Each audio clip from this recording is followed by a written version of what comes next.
Hi everyone, my name is Andrew. I'm a graduate student at Springfield College in Strength and Conditioning, and I'm here to talk about my thesis.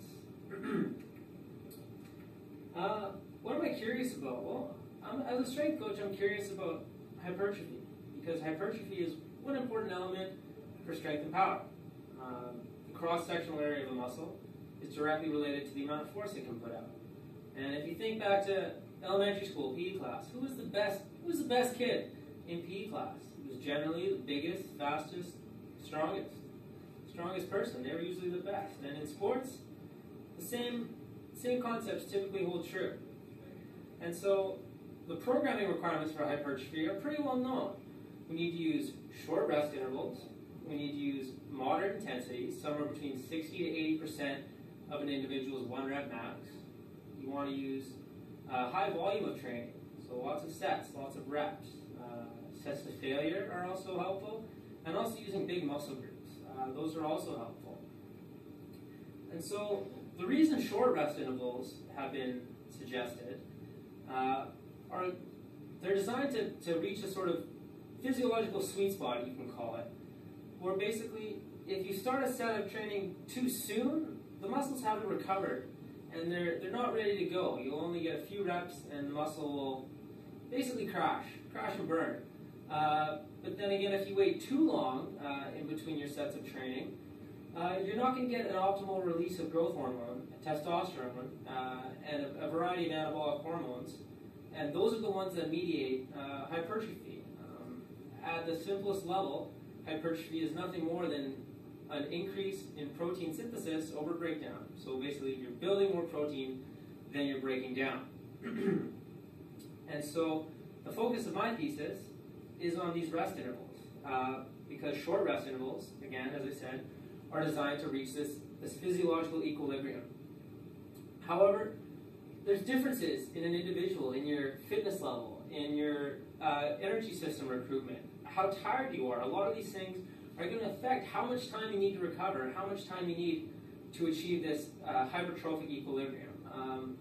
A helpful analogy would be, imagine a rule or a guideline came out that said, everybody has to wait 1 minute before drinking their coffee. So in every situation, you pour your coffee, you wait a minute, and it's always going to be the exact temperature you like. This guideline might work in a lot of situations, but what about environmental factors? What about if you're in the Arctic, and it's freezing cold outside? If you wait a minute, maybe your coffee's going to be frozen. What about personal factors? Maybe you're someone who just likes your coffee piping hot. And so you can see that a central guideline based on time is going to be helpful in a lot of situations, but it can't control for individual factors, personal factors and environmental factors. So I'm thinking my main thesis is I wonder if there's a way to individualize rest intervals to a specific physiological state. They do it in endurance training, in rowing and cycling. There's a way to do it. There hasn't been much research in the strength training. So, my research question, do rest intervals determined by the time needed to reach a previous recovery state facilitate higher volumes of training during submaximal bench press repetitions to failure? So it's a bit of a mouthful, but I'll explain it as we go. So my studies, the heavy hitters. One heavy hitter is a study by Larson and Podger, and what they did is they took football players, 15 of them, and they made them do 4 sets of squats at 85% of their 1 rep max, and each set was to failure. And so they were looking at the performance decrement. What was the drop off between how many reps they could complete? And so they had 3 experimental designs. In one design, the athletes got 3 minutes between every set, standard, easy. In the second protocol, they had a 3-to-1 rest-work ratio. So however long it took them to complete a set, they got 3 times that to rest. And the last one, the most crucial one, is that the participants were told to rest until their heart rate came down to 60% of their age-predicted maximum heart rate. So that's a similar study design what I'm looking at. Unfortunately, they found no significant differences between the protocols in total volume. So that's contrary to what I'm looking for. However, the fact that they used squats and I'm using bench press, and the fact that they used a heavier intensity. They used 85% of a 1 rep max, which is a bit heavy for hypertrophy training. So these differences are enough to warrant a further investigation. Further heavy hitters were not just one study, but 10 of them. 10 studies using the bench press that all featured 1 minute rest between intervals. And they all showed that 1 minute of rest was not sufficient to maintain training intensity. So that's a real important key. And another heavy hitter, I suppose you could say, was a review article by Willerson. And it gave an overview of the variability between individuals in recovery and fatigue, all the things that can impact upon it, which was secondary to the thesis or the hypothesis that individual rest periods are going to give us higher volume outcomes. The theoretical foundation for this study, it's all about hypertrophic equilibrium, this idea that you want to start every set of hypertrophy training from this sort of metabolic sweet spot where the impaired muscle function from metabolite accumulation has passed, so the muscles work again. But you haven't gone too far in that you lose the good release of anabolic hormones. And so because of this recovery variability, I think that set guidelines aren't the best way to do it. I think individualizing them is better. So what do we know? We know that more volume of training correlates to a greater hypertrophic response.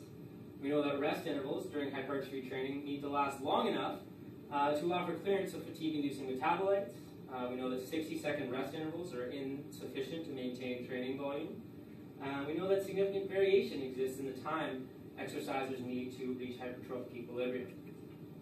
So our procedure, we used a randomized crossover design with 10 football players from Springfield College. And it was a pretty easy design. They ran on a treadmill at a 10% incline at 10 miles per hour until their heart rate reached 90% of their age-predicted maximum heart rate. They rested a minute. Then they did as many push-ups as they could in 30 seconds. And then after that, they started the bench press protocol, which was alternating sets at 60% of the 1 rep max, alternating sets between reps to failure, 8 reps, reps to failure, 8 reps. And the whole point of the study was to see how long they could continue this cycle for. Protocol A used 1 minute rest intervals throughout, real easy.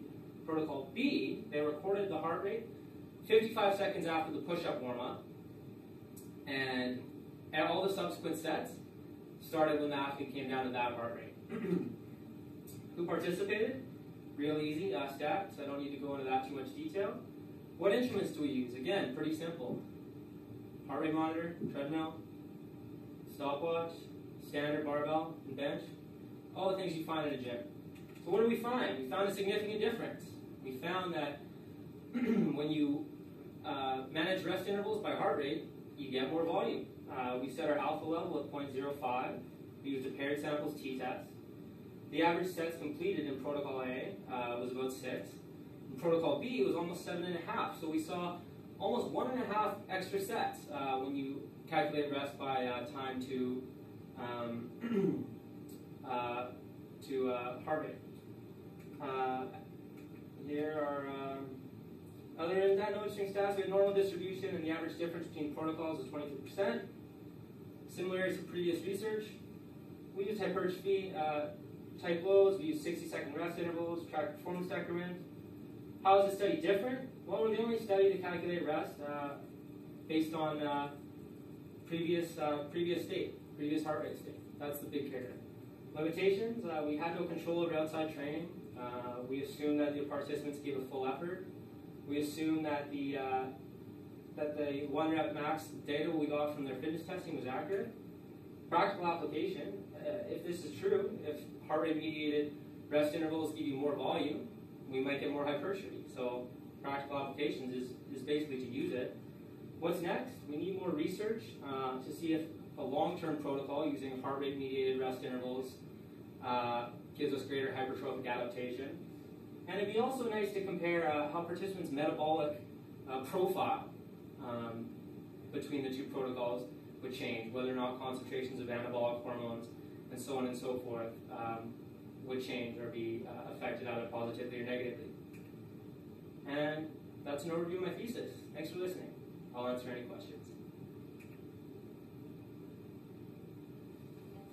Booyah.